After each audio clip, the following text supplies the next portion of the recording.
Welcome to today's webinar, Advanced Worship Service Planning and Lutheran Service Builder. This is our third in a series of 4 webinars going through the entire application of Lutheran Service Builder, from beginning information all the way to advanced, which we'll be covering later on today. So this one kind of fits into the intermediate category. We're going to be going through a number of different things. My name is Peter Frank. I am the Senior Marketing Manager for Concordia Publishing House. You can see my contact information there. Feel free to email or call me.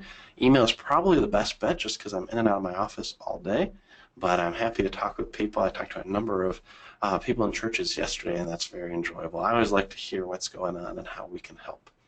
So before we get started, a couple housekeeping items. One of those is that I'm going to unplug my headphones that I forgot to do. So hopefully you can hear me just fine. If you can't hear me, or if there's any problems with the audio, go ahead and put that message into the chat box there, and I'll address it. But the housekeeping items, first off, we're going to be doing about 50 minutes of presentation. And if you were at our webinars on Tuesday, you can know that I didn't hold fast to that. I was able to go about 55 minutes in the morning, and it was about 75 minutes in the afternoon. Maybe not quite that long, but I definitely went over. Today I think I'll be able to stay close to that, but you know, we'll see how much. This is the first time I've done this presentation, and I've got a lot to cover. So my plan is to have 10 minutes for questions. If we need to go over to answer questions, I'm happy to do that. I just hate to spend too much of your time with that. But you can ask questions throughout. Now, I would ask that today you focus your questions on the materials covered, because we've got one more webinar later on today that's going to go into the advanced information. So if you have questions about the things the other day, I might be able to get to it still today. Otherwise, if I can't with the live broadcast, I'll follow up with some emails after the fact. And I have a number of emails and questions still waiting for me from Tuesday. So if you ask that, thank you for your patience. I'll be getting back to those shortly. So lastly, we are recording this. The recording will be shared. It'll be on our YouTube channel after the fact, but I'll also email all of you who have attended today or who registered with that. And we have a number of people who requested the recording after our webinar filled up, because we ran out of seats more quickly than I expected. So that shows that there's a lot of desire for Lutheran Service Builder training. So the recording will be shared. You'll be able to watch it and share it. It'll be live on our YouTube channel later on today. A little bit of information about us. You probably know about Concordia Publishing House by now, but in case you didn't, we are the publishing arm of the Lutheran Church Missouri Synod, and we have been since 1869. So for almost 150 years, we have been providing resources for the members of our church body, the churches, and the other entities to share the gospel with those who need to hear it, which is everybody. So that is what we do here, and it's changed a lot over the years, where we've gone from printed books and periodicals in German all the way to where we're at today, where we're talking about service planning software that is being used in thousands of churches. So there's a lot of great things that are going on here at the Publishing House, and we're happy to share that with you, and this being one of them today. So as I prepared for this webinar, I made a few assumptions about who you are. Well, I always do that. I feel a little bad making assumptions, but I'm going to ask you to help me clarify that. So my first assumption, given that it's intermediate content today, is that you're familiar with Lutheran Service Builder. If this is the first introduction to Lutheran Service Builder that you've had, you may be a little bit left behind, because we're not covering the basics. We're going into a little bit more intermediate things today. I expect that you have planned and exported services already, and even if the webinars we hosted on Tuesday were the first time you've done that, well, now you've been able to see that and experience that. So I'm assuming you've done that. I'm also assuming that you're eager to get more out of Builder because you're here today. Now, not everything that I cover is going to apply to everybody who's sitting here, but it'll show the breadth of the product and what you can do. Lastly, I'm assuming you're very busy. This is probably not the most important thing in your day. If something else more important comes up, don't worry, take care of it, step away, do what you need to do, because what you're doing in the church is far more important than listening to me talk. Now, I hope that what I share today will support what you're doing in the church, and so I do believe there's value here. But we record these so that you can watch them at your leisure, so if you need to step away, don't feel bad. All right, so now I'm going to ask you to tell me a little bit about yourself. And I've got a few polls that I'm going to launch. The first one is to give me an idea of what your role in ministry is. So I'm going to launch this here. All right, there we go. So please select the option that most closely describes your primary role at church. And this is good, very interesting. So we've got a few more pastors here today than what we had on Tuesday. Mostly we are in the administrator group, but we do have some in the musicians and the called church workers and a few in others. So that's great to know. All right, thank you very much. I'm going to pause that and go to the next one. So this next one is going to say, talk about how you feel about technology.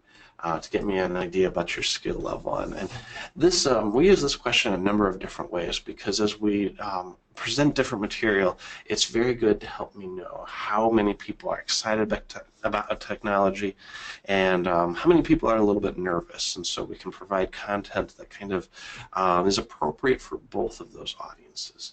So, looks like the vast majority of people are excited about technology and eager to use it. And we've got about almost 30% who are the tech people at their church. When you are the go-to person for those questions. But the majority is excited to try new technology. So that's great. Thank you very much. Now the last one really doesn't have to do with what we're talking about today, but it has to do with some of the other projects that we're working on right now. And so it's to ask what lectionary your church uses. So you've got 4 options there. Most will probably be in one of the first 2, either the 3-year lectionary or the 1-year lectionary. If you do something different, if you follow another pattern, put that under other. And if you don't know, go ahead and just put I don't know. Now we're expecting that most people, and it's proving true, most people are using the 3-year lectionary, and that's what we've seen all along. But we are trying to find those 1 years because we've got some ideas of product that we can convert from 3-year to 1 year if that's useful to you. We just want to make sure our audience is large enough. So thank you very much for that. All right. Here we go. Let me get back to that. So all right, that is all the questions I have for you specifically right now. Thank you for answering those. The goals for today's webinar. We're going to incorporate additional orders of service. Now, these are things that often come up in the church. We're going to talk about baptisms or weddings or funerals. Those are things that happen regularly, although not every week. While we would love to have baptisms every week, we know that's not how it always goes in the church. But we're going to then look at how you include rites and ceremonies in a service rather than having a service dedicated to that. So we'll look at the difference. There's some differences in there, and we'll talk about how do you figure out where to apply those within that order of service. Then we're going to shift gears very much to setting global styles and themes. So the things we're talking about today are kind of taking what we learned on Tuesday and going to the next level. So the first 2 points really feed off of our first webinar on Tuesday. This next one goes off the second one as we look at exporting to print or to presentation. There's more that you can do with it than just what is default in there. And so we'll walk through that process. And then lastly, we're going to look through some of the settings and the global preferences within Lutheran Service Builder to help you kind of get used to some routines. As you go forward, as you're familiar with what these mean now, you can set them for your church, what works best for how you operate, and then it'll save you some time in the future. So those are our 4 goals for today. Let's go ahead and get started. Oops. That looks like I went backwards. Sorry about that. Very good. Okay, so the first thing we're going to talk today is additional orders of service. So there are a number of additional orders of service. We talked the other day about divine service settings 1 through 5. Those are the most common for your regular Sunday services. But there's a number of other services here too. There's daily offices, and there's matins and vespers, which comes from the TLH, the Lutheran hymnal, the red hymnal if you go by colors. And then those were updated to become morning prayer and evening prayer in the blue hymnal, Lutheran worship. Now, Lutheran Service Book includes all of those with very minor modifications so that you can use what you're most comfortable with. As Peter Reski talked about during during our overview of Lutheran Service Book, TLH was widely adopted, and that came out in the 40s. And then I believe it was in the 80s that Lutheran worship came out. We never got to more than about 50% adoption. So as we produced Lutheran Service Book, we had kind of a 2-hymnal synod. And so as more and more churches shifted to Lutheran Service Book, we needed to accommodate that. So the team that planned that had that foresight to think of that, and now we are up to about 80% adoption on Lutheran Service Book, maybe a little bit more than that, depending on how we measure adoption. And so we wanted to accommodate both of those preferences, and that's what we have here in the daily offices, where you'll see both. And then there's also Compline, which is used at the very end of the day. We're going to look at all of those in just a few moments. From there, we go into other services. So there is the introduction of the service of prayer and preaching, which is new to Lutheran Service Book. That is more for catechetical training. It can be used on a regular Sunday. It does not include the service of the sacrament. And so if you have a non-communion Sunday, that's a very good option for you to use, because it helps you teach through some of the catechism as a good reminder for your members. But it's also set to be focused on prayer and preaching. So that is one of the things we'll cover. We're going to look specifically at Holy Baptism as a separate service, but then also as a rite included within an order of service. Confirmation, Holy Matrimony, funeral services, those are some special events that sometimes, like with confirmation, that's often included within a service. Holy Matrimony can be a service by itself, same with funeral, those are most common. And then as we get into some others, responsive prayer 1 and 2, the litany, corporate confession, absolution, those have their place, although they are less common. So next we go into seasonal services, which happen on a regular basis, but regular may mean annually. So like Ash Wednesday, Passion Sunday, Holy Thursday, Good Friday, there's 2 different versions of that, the Chief Service, the Tenebrae, Vespers, the Vigil of Easter. All of those are regularly used, but regular means on an annual basis. So let's go ahead and switch over to Lutheran Service Book, and I'll show you how you get started with those. So on the calendar, we talked about the church year the other day. Let's get into March. You see there's Ash Wednesday. So we're going to kind of start at the end and work into back to the beginning of that list. So Ash Wednesday has a very specific date in the church year. And as you plan for that, you'll see that you can celebrate other Sundays that are in or other feasts or festivals that are within the octave, but you're most likely going to pick Ash Wednesday there. And as you plan that service, you'll get the option to choose your order of service. Now, most likely what you're going to do is you're going to go down here to those seasonal services and select Ash Wednesday, and that's going to be dedicated just for that special occasion in the church year. So we'll go ahead and click OK, and you can see that within there is the litany for Ash Wednesday and the concluding collect. And so that's a very specific service. You could bring that into another service. We'll look at that in a little bit. Let's go back to the calendar here. We're going to go back to February, and you see here we focus on 7th Sunday after Epiphany previously. We're going to just click on the date to add an additional service, and let's go ahead and call this one Morning Prayer. And we're going to plan the service, just an example to show you how you go to that. You'll go to the daily offices and select morning prayer, and you'll see that that's very different than the divine service, any of those settings. So as you click on that and click OK, you can walk through and see those different options. And just like with the divine service, where you have options here, it'll give you that little radio button to check between like the common antiphon or the lectionary, and you can see different options there. We don't have a proper for that, so that'll give you that highlight. We're going to select the common one there. Office hymn, there will give you suggestions for that. The hymn of the day is tied back to the lectionary, but there are additional options as you go through.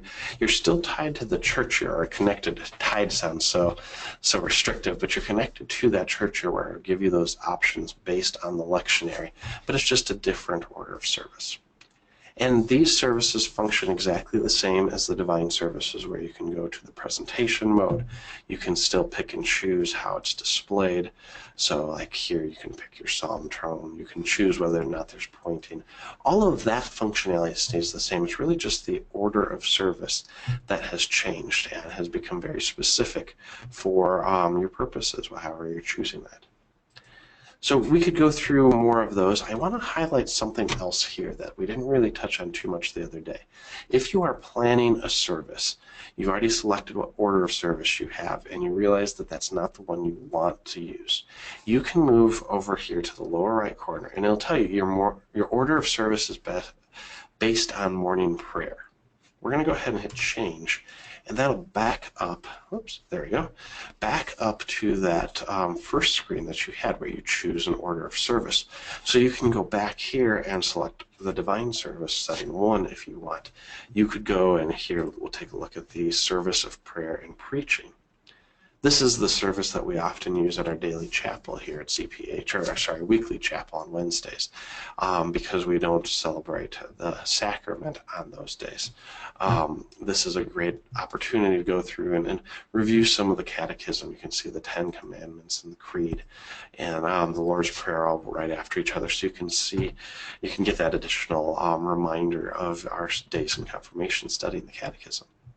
But I want to emphasize that you can always change what your order of service is. If you've made modifications to that service and then you change it, those modifications won't stay because it's so different. Each service is different. So that is one word of caution. But I think you'll find that it's a pretty natural transition. You wouldn't expect those changes to stay. All right, let's go back to the presentation. We're going to talk about rites and ceremonies. We're going to get into some specific examples in just a moment. So the rites and ceremonies that are included, these are the categories of rites. There's prayer rites, seasonal rites, baptism, confirmation, membership, kind of tied within the membership of the congregation, important events, pastoral care, which is often done outside of corporate worship, holy matrimony, Christian burial, holy ministry, auxiliary and congregational offices. We're going to take a look at what these mean. There's rites of blessings and a dedication of the church, or rites for ecclesiastical supervisors. So you can see that broad spectrum of different rites that are included in that. The way you access a rite, let me go ahead and switch this to Divine Service Setting 1, since we've been using that quite a bit. You can see here is our order of service that we covered the other day. Now, as you click on an element, so let's click on the first hymn, you'll see that your second column here has suggestions. So you've got like hymn of the day, hymns for the readings. You can search for hymns, you can browse for hymns.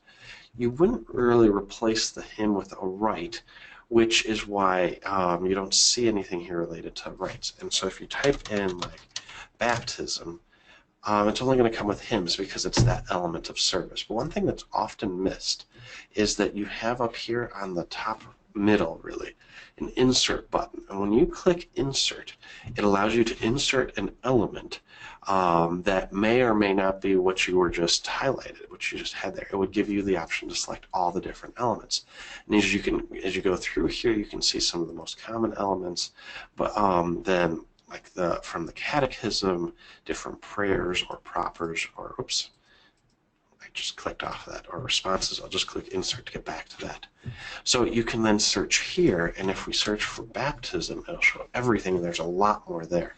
Now you can filter this down to some of the different options, but you can see you've got all these different options here. We're going to actually go to the far right where you have rites. And that is how you would add a rite, and you can search for it, or we'll just clear out our search and show all the rites. And those go through what we talked about before, the prayer rites, responsive prayer 1, responsive prayer 2, the seasonal rites, so the Passion of our Lord, the procession of the Psalms. There's your Ash Wednesday rites. You can get through that as well. So if on Ash Wednesday you wanted to use like the service of Vespers and apply the Ash Wednesday rite within that, you can. Holy Baptism, there's 2 forms here. So here's the Holy Baptism rite for that is in Lutheran Service Book, and then there's the alternate form, which is Martin Luther's baptismal rite. that you can apply in there as well.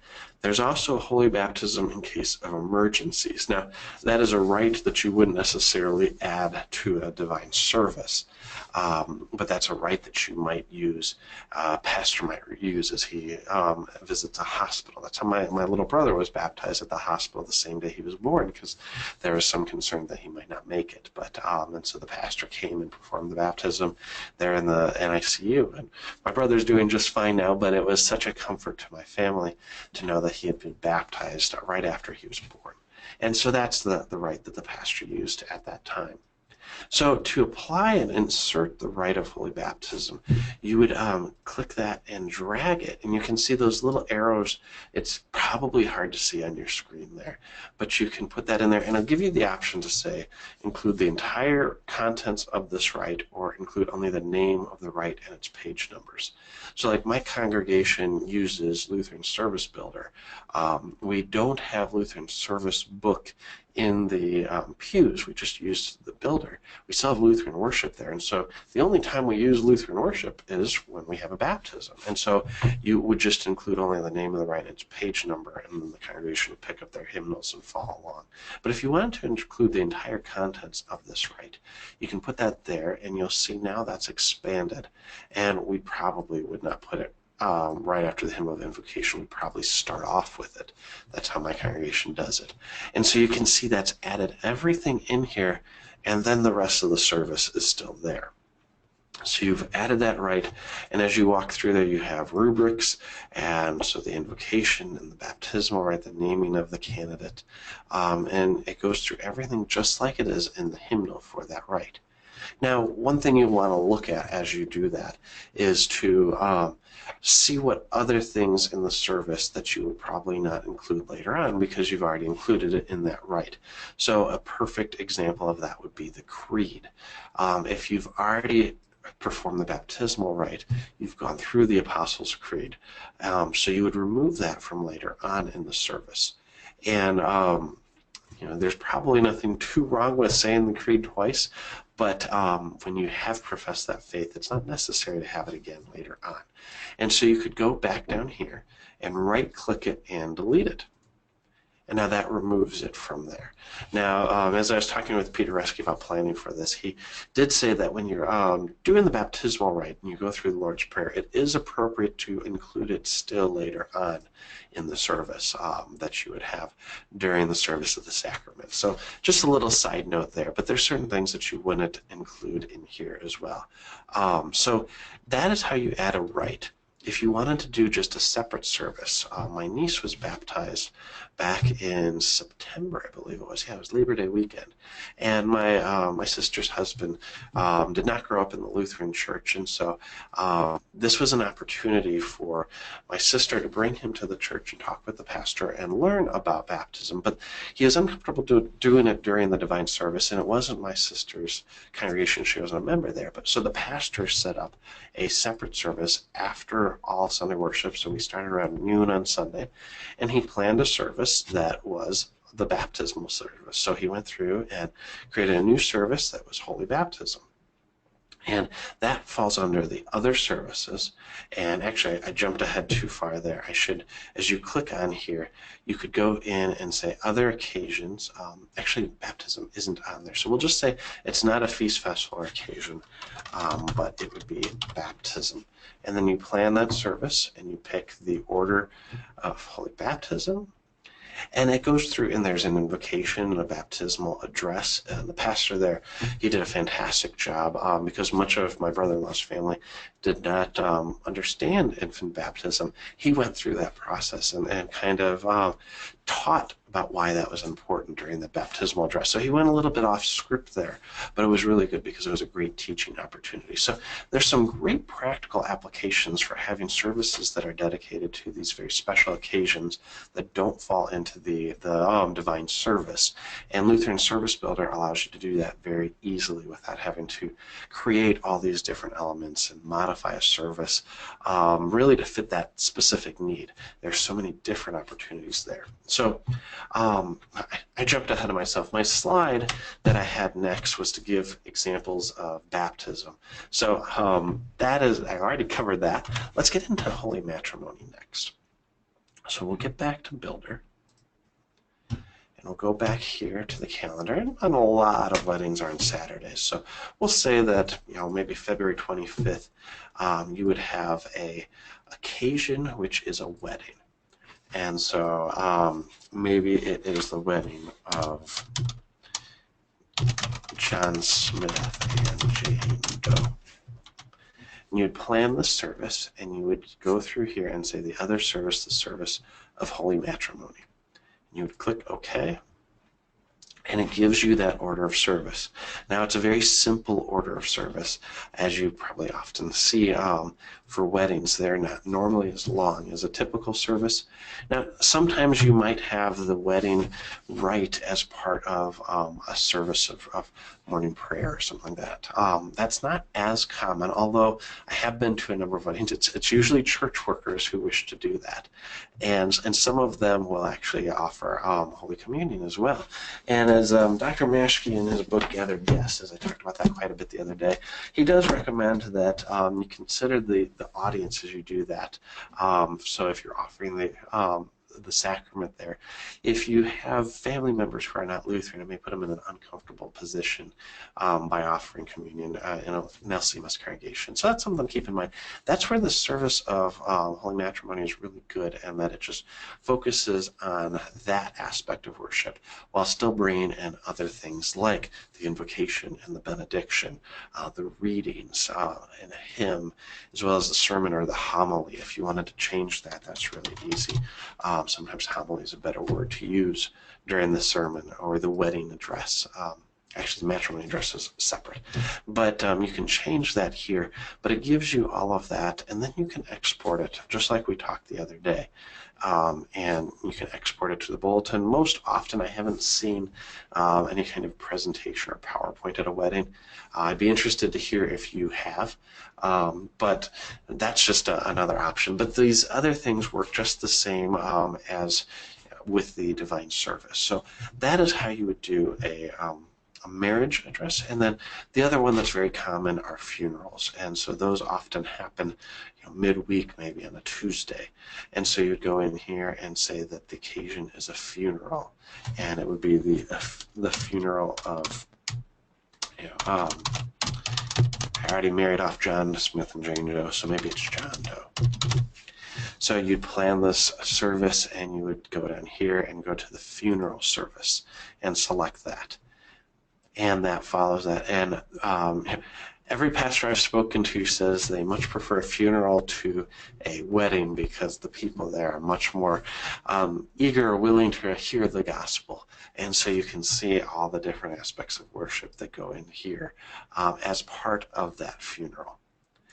So it's very similar to a divine service in terms of what's included, but it provides a rich opportunity to teach, like here, the remembrance of baptism, which doesn't happen in the divine service, but is very appropriate for a funeral service. Okay, so those were the three things that I was planning to cover. I'm trying really hard to stick with my schedule here today. Now, there is a way to understand how to use this. So one thing we didn't talk about with the rites, I should go back to that. That was one thing I probably should have included better in my outline. Let me go back here to the divine service, 7th Sunday. We'll plan this service. We talked about including a rite. We didn't talk about where you would include it. And most rites, or maybe I should say many rites, are properly included before the prayers of the church, after the creed. Now, that's not all of them, but for example, if you are, let's see, welcoming new members, reception of members by transfer of profession of faith. There's the rite for that, and I'm sure that's very familiar to you. You would put that most properly after the creed, before the prayer of the church. and you could include the entire rite there. Now, that is for many of them, but to learn what's most appropriate with these different rites, and I should probably show how that looks in here too. As you go down, here's the bulletin view. Oops, too far. So here is the prayer of the church. Oops, did I just do the... I did that wrong. Pardon me just one second. I'm going to delete that. I'm going to insert. I'm going to do reception of new members and include the entire rites. There we go. That's a little bit better. I just did the title before. I'm always a little embarrassed when I make a mistake during the presentation, but I've heard from people that say they're glad when I do that because they make many of the same mistakes, and then they get to see how I fix it. So that is what would happen if you go in there and you don't see the entire rite. You probably just included the reference like I just did there. But there you see the reception by a transfer or profession of faith, and then you get into the prayer of the church. So that's how you would include a rite. But if you're really trying to figure out where you would include these different rites, or if there's anything special about them, like the Easter Vigil, that has a lot of different things. The Lutheran Service Book agenda will go through all of that. So it's comprehensive rites and blessings organized in 8 sections. I feel like this is a little bit of a sales pitch, except when we look at how many churches have bought that, you most likely have that sitting there in the church. And so I'm not saying this so that you would buy it, but as you look at there's a lot of different things. And I put this in here, but then I was able to find this, or receive this great PDF of the different rites. And so let me zoom in here so that you can actually see that a little bit. It will go through general notes of the rite. This is an example on the Luther's baptism rite. It also goes into the rite of details. So it really teaches you all of the things around the rites. And if I've said anything in error today, the agenda will correct it. And as you're adding one of these rites, and you'll see exactly how to use that. So it's a great teaching opportunity to learn more about the service. And if you have a vicar in your congregation, I'd highly encourage you as pastors to go through this with the vicar. I'm sure you received that in seminary too, but just as the rubber hits the road when you talk about, like here, the font should be filled with warm water before the rite begins. You'd learn very quickly if you used cold water why you don't want to use cold water during the baptism. Also, just showing things like, oh yeah, we have to get the baptismal napkins or the small towels out. Show the vicar where that's at. I'm speaking from personal experience as an elder and helping the vicar show that when he didn't know where to place those things. So those are some great teaching tools there, and also learning for yourself to learn exactly how to use those rites. So that is, we're 10:33, we're doing well on time. We're going to move into the next half. If you have any questions about those different rites or celebrations, you can put that into the chat box, and I will cover that during our question and answer time. I see a few things there. Oh, and actually one of them, you might be interested to know that we have used the PowerPoint for a funeral that month. That's great to know. Thank you for sharing that. All right, we're going to move into global styles. So within global styles, we're going to talk about styles related to print, and we'll look at the theme and the style sheet and what those mean, how you create your own, and then also format. And we'll do the same with presentation, theme and style sheet, and format. And so there's a lot of different things to show. This is where you get to use your creativity a little bit, or if you have a style guide that your church uses. I know some churches have a very defined style that goes with the branding, with logo, with your website. It creates a really comprehensive impression that shows that everything is tied together, especially when you're doing it within the services, within worship, that shows that that is the core part of the church and that everything supports that. So if your website looks similar to your worship folders, everything looks intentional. And that's a really good thing, because what we're doing is very important, and if it looks like it was just thrown together, then that shows, it may give the impression that each piece is not as important as it really is. So let's get into that. So this was including, we are at the rite of reception of members within the service. So this is a good place to start.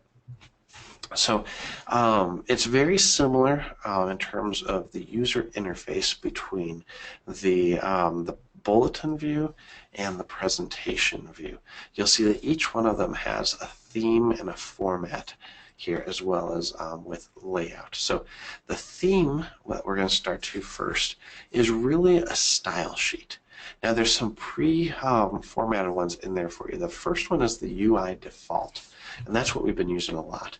There's the default one, and that sounds silly having two defaults. Well, the UI is the user interface default. That goes along with Windows and Microsoft Office and what their UI, user interface, shows. And so that's what you would do. That's what you would get if you just go into Word and start typing your bulletin.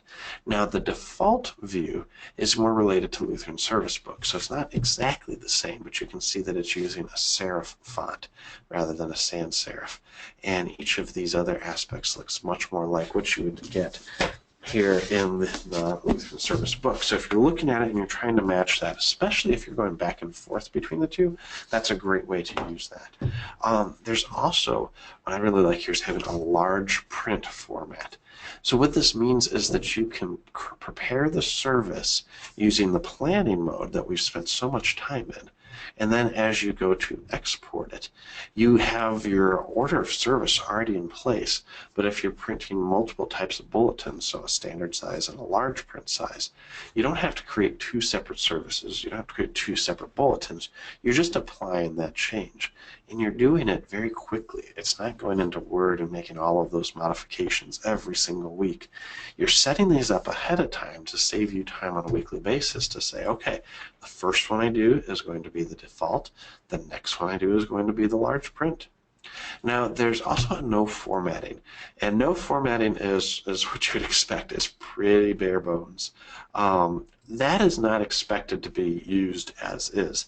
That's expected to be a starting point for you, and we'll look at that in a minute as we create our own styles. There's a Times New Roman style, which is a much more traditional look and feel, and then there's also a creative worship style. We're going to be talking about creative worship later on today, but that's a more modern look. It uses a sans serif font Arial. It goes along very well with what you would get with creative worship. So that way, if you're used to using the files in Creative Worship and you start using Lutheran Service Builder, the end result can be pretty much identical between what you were doing before and what you're doing now by using the same style. So that's why that's in there. Let's go ahead and take a look at editing style sheets. So we're going to go ahead and create a new style sheet. This view will walk you through all of the different aspects. So we'll create a new one here. And I was doing this the other day and having some fun. One of our other products that I work with a lot is Church 360 Unite, which is a church website builder.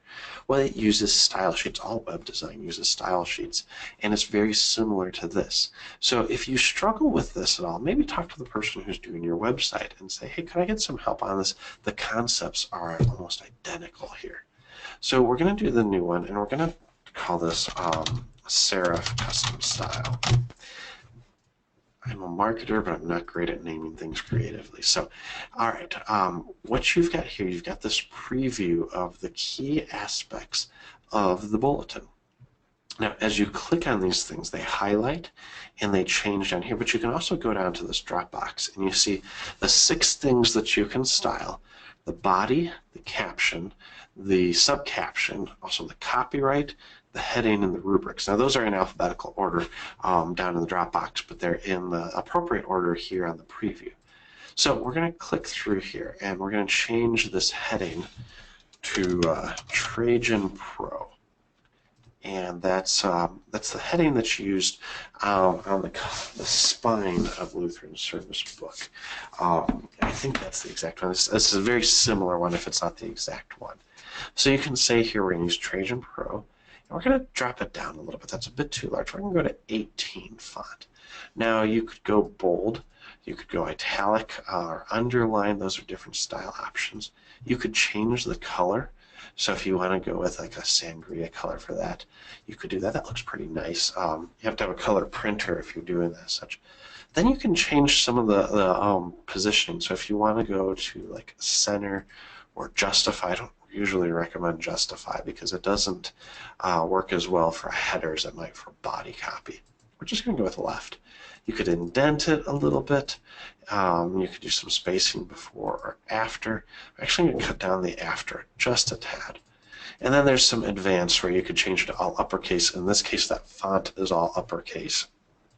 You could add prefix, so if you wanted to add some styling there, we're not going to do any of that. And then keep the caption with the content. If you want to always apply that, if you have caption and content in there, it kind of doubles up. Probably don't need that right now. So, all right, we're going to get down here and go into the rubric, which is next. And I'm going to go with Gaudio. I think I'm pronouncing that correctly.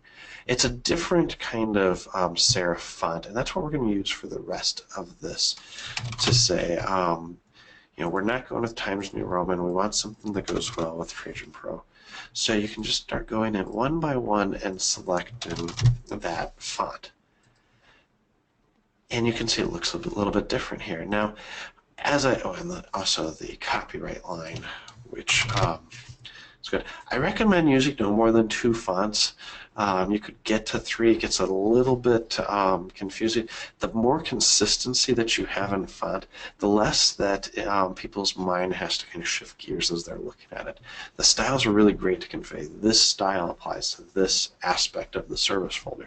But if you had too many styles, too many colors, too many font sizes, it can really cause too much mental energy to process that. I'm sure that somebody who is used to biology and science can explain that in detail.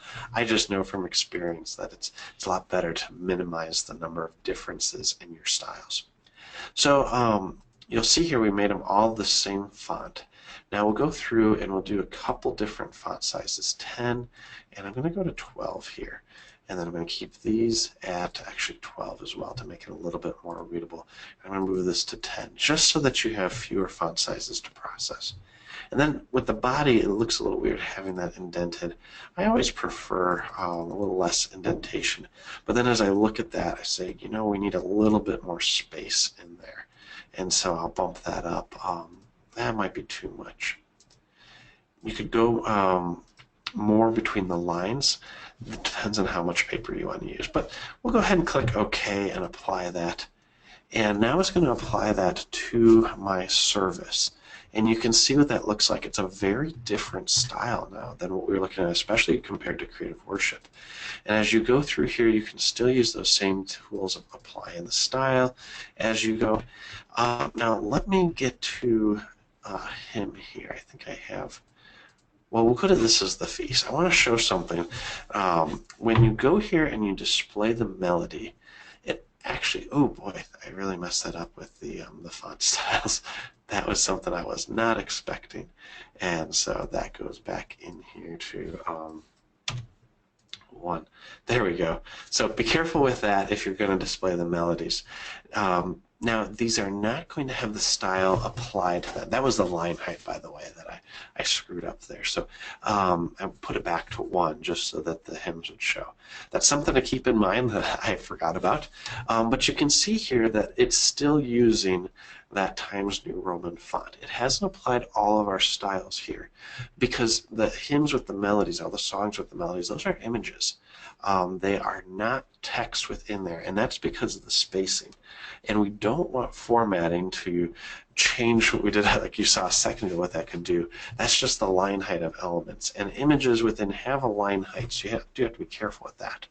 But it won't if you go with an Arial font. It's still going to keep those as the images of your music. So something to keep in mind. All right, we're going to go ahead and save as. I just want to show what that looks like in Word so that you can see how those are applied even after you export them. Here we go. And we'll go through, now I'm going too long. We'll go through more of a sans serif example with the presentation view. So there you have it. And that looks, if I say so myself, looks very nice, especially having those different colors in there. If you're doing a PDF of the service, that would be a way to go too. So you can see how that applies that and exports it out. The one thing to keep in mind, and especially as we get into this, is that it's based on the fonts that you have on your computer. Now, because you're printing, you don't have to worry about the fonts on others' computers because you're going to print it, put it on paper, it's going to be exactly what it is. And that's one of the benefits of doing this versus like web design, where you really have to keep that in mind. Now, let's go into the presentation mode, and I'll show you what I'm talking about there, because I have some fonts that I'm going to use that are Google fonts. They're available for free from Google, but you do want to use them appropriately and then give the appropriate credit when necessary. So here is your presentation view, and you'll notice that it's big and bold and black and white. As we go through that, you can see it really stretches this site. You've got only two options there for themes. One which we call basic, which you just saw, and then this one which is iron, which creates a nice background to it that has that Lutheran Service Book artwork. But let's say you want to go completely different. We're going to really shake things up a little bit. You can go to Edit Slide Templates and create a new one. And I'm going to call this my Epiphany green, because I've got a background that I'm going to apply there. Alright, so we've got that. So you see here in the same kind of thing where you've only got 5 options now: body, caption, copyright, heading, and rubric. You don't have the sub-caption in there. That's not applied here in the presentation view. And you can click on it and change these things as well. So I'm going to go through and I'm going to use a Google font called Oswald. I like Oswald a lot. Now, one of the little quirks about Builder, because of the backend that requires processing the presentation view, it's not a live preview of this. So you'll see here while I switched to Oswald, it actually does not update on here. Now, if I click OK, now it changes. See, I'm going with the white background. It changes on the view, and when I go back in here, it reprocesses what's applied to that style. So it's just a little quirky thing. We're hoping to have that fixed with the next version of Lutheran Service Builder when it's online. We have some better options there. Just something to keep in mind. Now, I'm also going to go with a different body font. We're going to go with Open Sans, and we'll probably keep it at that 40. I am going to take it off bold, though. Click OK. And it'll take a second to process. And you can see now that font has changed. So that's starting to look really good. Now you see that old font's still there on the other lines. We're going to go to Edit Slide Templates. So body has Open Sans. We're going to go here to caption and put that in there. We're going to keep all the heights and everything, or the font size is the same. Verdana for that line, we're going to go to Open Sans, and the heading here, which the heading goes onto separate slides usually. We're going to put that also as Oswald. And we're going to remove the underline for that. Oops, it does take a second. I'm going to actually not make that bold. And then the rubric is the last thing. That's going to go Open Sans. And we're going to not make that bold either. So now I click OK. And it will take a second to process. Again, that's because presentation export is a different export than the bulletin view. Make sure I did click on that. Yeah, sometimes I get a little bit impatient. So while that processes, and I would encourage you to be a bit more patient than I am, I'm going to show you what we're going to put in the background. So let me bring this over here. This here is what we call a digital parament, and that's with our creative worship product. And you can see it looks kind of like a parament. It's got the stitching and everything. Our designer did a great job on that. That allows you to do something a little bit different in the background than what you've had before. So, okay, we're going to go here, and it looks like yeah, my changes did get saved. I don't know if my copyright line, yep, there it is.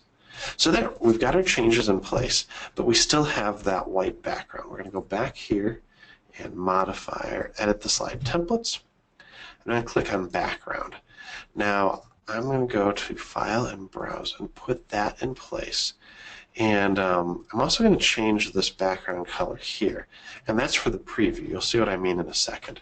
But you see the black on that doesn't work out very well. So we're going to go back through here and go to Body and Font, and we're going to change these all to white. And I can find white. Actually, I think I have to do one more. And I'm just going to go through here and change these all to white real quick. And I'm using the hex code because that's faster. You also have the RGB above. You could do that as well. If that is complete nonsense to you, don't worry, you could just select from here. I'm sure that if you have a designer at your church, they'll know exactly what you're talking about.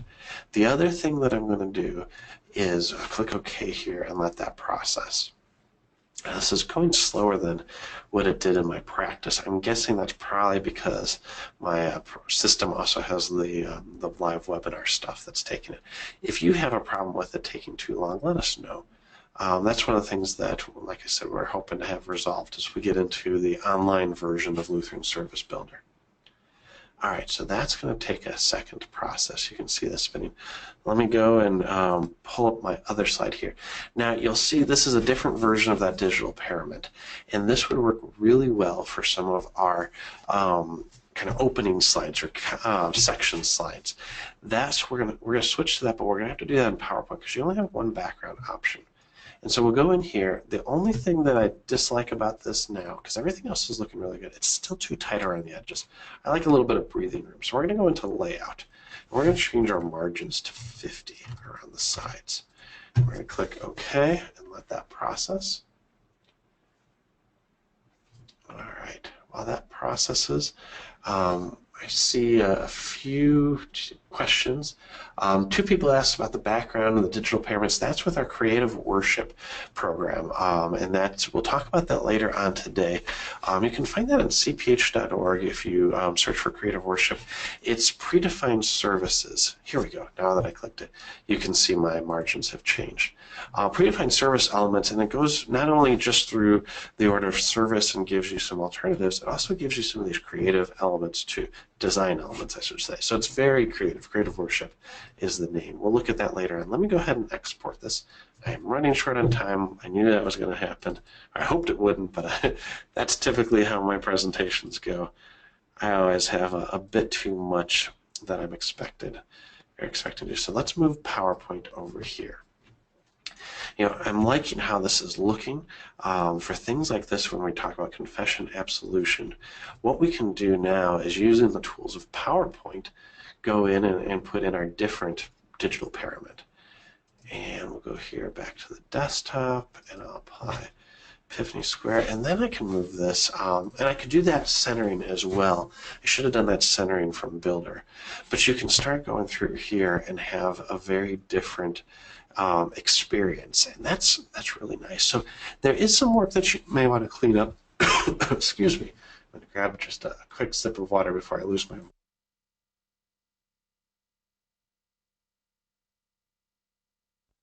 Very good.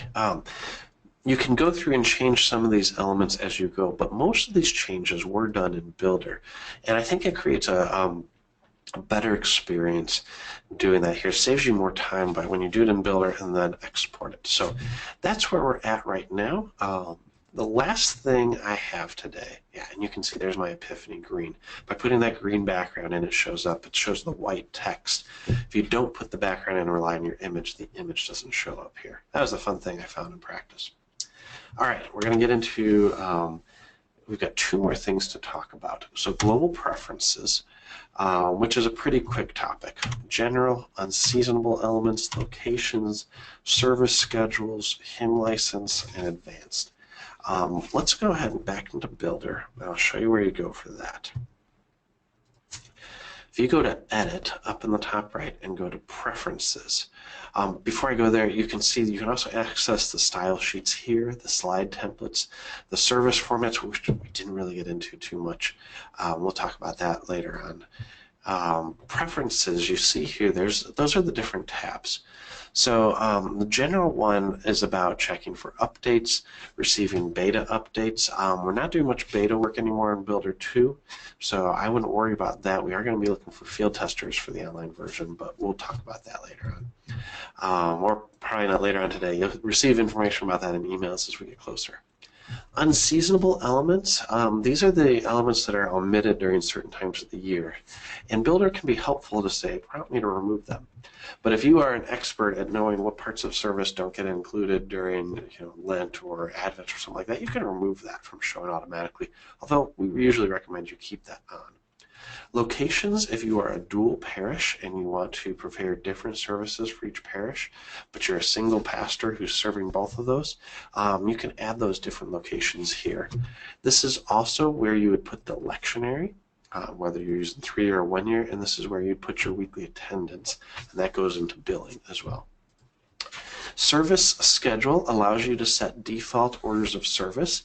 So if you are a Divine Service Setting 2 congregation and that's what you do most of the time, you can set it so that your default is always Divine Service Setting 2.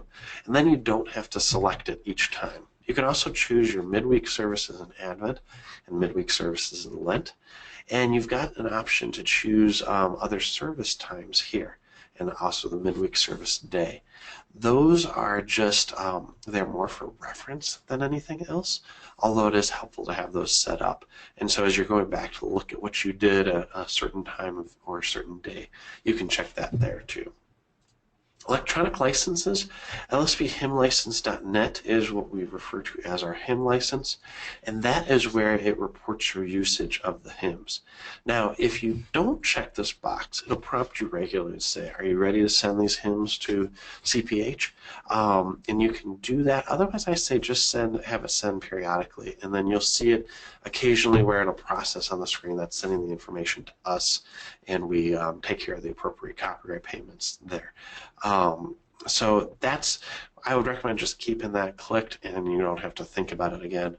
Now, if you are bringing in other worship elements that are under different licenses, you can add that in here. We'll talk about that a little bit later on today during My Worship Resources in our afternoon webinar, so don't worry about that. Proxy. If you don't know what that is, you don't have to worry about that. There's very few of our customers who are using this now, but if you have any questions about that, our support team can help you with that. I don't need to go into the details because I really don't know much about them. All right, under advanced, you've got a few optional warnings, and that's related to exporting certain elements that you may not want to export based on copyright restrictions if you don't have hymn license. Deleting services, deleting service elements, just gives you that extra step beforehand, but sometimes they can get annoying, so that's a personal preference. And then also warn me about Word 2007's bookfold problem. I'm not going to get into that because it's 2017, that's a 10-year-old problem. Hopefully most of you have moved on to new versions of Microsoft Office. And then maximum DPI, that goes for printing. Generally keep this at 300 if you have issues. Our support team may advise you to change that. We don't need to worry about that today. All right, so those are our preferences. The last thing, I've got 2 minutes, cut into question time, but I'm happy to stick around and answer those. The last thing is related to backups. Now, if you are a Shepherd staff user, you may be familiar with backing up your data. And it's a little bit of a difficult process there. We've actually got some changes for that coming soon too. But within Lutheran Service Builder, backups are a piece of cake. So I'm just going to go to the home screen, but you would go to Tools, and then you go to Backup Data. And when you click Backup Data, it just runs. You don't have to select where it's saving. You don't have to do anything. It knows what location to save it at. You don't need to know because when you go into Tools, Restore Data, it'll say, it always says you've made any changes you've made since the last backup will be lost. That's fine. When you go to Restore it, it just gives you the date and time of your backup. So here, February 16th, 10:58 a.m. If I click OK, I've restored my backup. I didn't have to search for the folder. I didn't have to do anything. Now, if you, we have, right now as we're planning on the online version, we've been asking for databases so that we can see how people are using Builder and plan for that. You may have received an email about that with instructions on how to access your database if you're going to send it to us. If you have a support issue that requires us to have that, you can access the database, but at least from a user perspective, you don't need to worry about where you back it up or where you have to restore from. It does it all for you. And so as I was learning Builder, having come from the Shepherd staff world, this is a piece of cake. This is so easy compared to that. And so you don't have to worry about that. So I'd recommend backing up on a regular basis. It is a PC-based product, and so if anything happens to your PC or your server, it's good to have backups on there. But from a day-to-day standpoint, if you're backing up your server, then just run this backup so you have a quick restore option if anything ever messed up. But we honestly don't have too many issues that come to our lines about that. Okay, so that was backup. I always put this on here. You can get additional information at LutheranServiceBuilder.com. You can go into contact and get to the Help Center if you need more information about these things. That is my contact information, and that's the support line as well as their email address. I'm going to leave that up here while I look at the questions because we've got a couple in there that I want to answer. We're right at 11 o'clock, so if you need to step out, I understand. I apologize that I ran still a little bit over today, but I will stick around and answer those questions, and they'll be available on the recording as well. All right, so let's see. Prayer and preaching, is that able to be wrote on CD for using on the organ? Kim is asking that, can that be put on a CD? Yes, anything within Lutheran Service Builder, this goes back to one of the things we talked about the other day, but it definitely applies here. Any of your services that you have, and I'm just going to go here to plan this service, that that have musical elements to it, oh, yeah, that's, that if you're using hymns and you want to export to a CD using Concordia Organist. Now you see right now this baptismal hymn, we don't have any musical elements. That has a bad selection. Let me go back here and we'll just go to morning prayer. We're going to change that. Oops. Plan the service. There we go. Change this to the prayer, service of prayer and preaching. And let's see, here we'll add a hymn to that as well. So when you go to export it to Concordia Organist, you can see that the Old Testament canticle, the New Testament canticle, as well as the hymn we selected are available to export to Concordia Organist. It just depends on what's included in your service. So if you're adding musical elements, those will be applied to that as well. And that goes back to, we talked about that on Tuesday with Concordia Organist, it's a subscription program.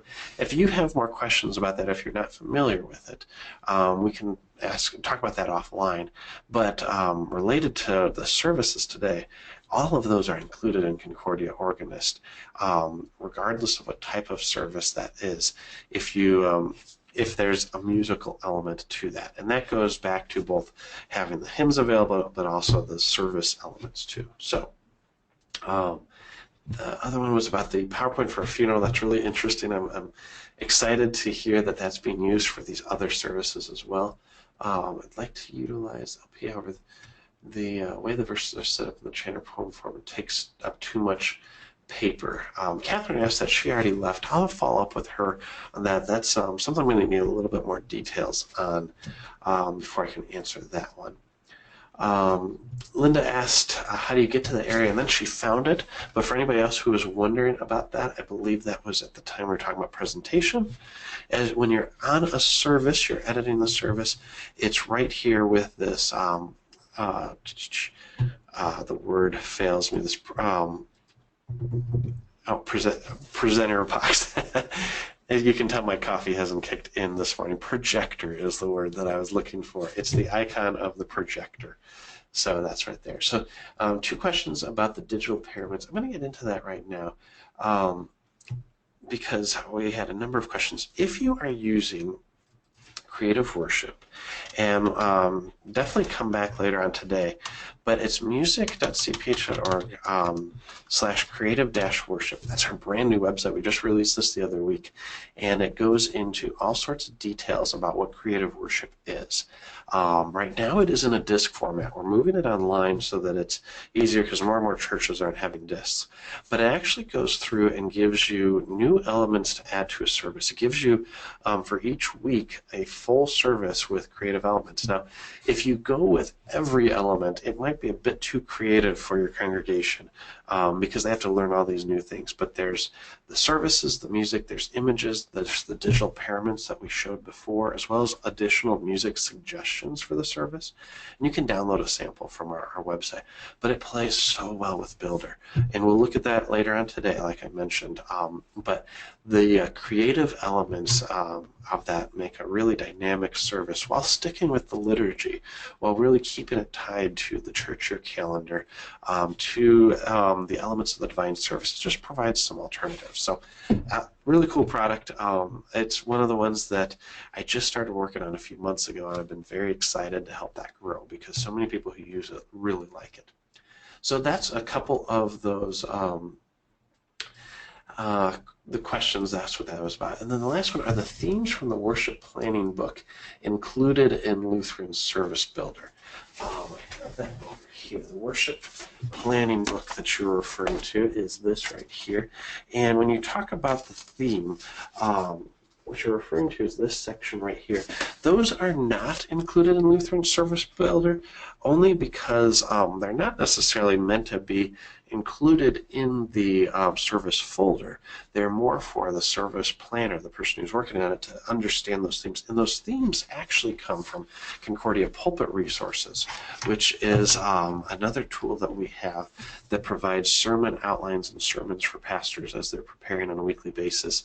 Most of the people who use it to get ideas, although some of the pastors who use it will use those actual sermons as a way to provide some different options for them if they've got a really busy week but they still need to preach on Sunday.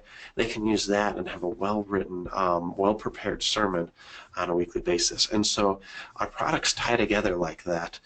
Creative worship as well. So the theme of the service is tied to the lectionary, which Concordia Pulpit Resources pulls from to create that service. Creative worship then uses those elements and applies the worship elements to it.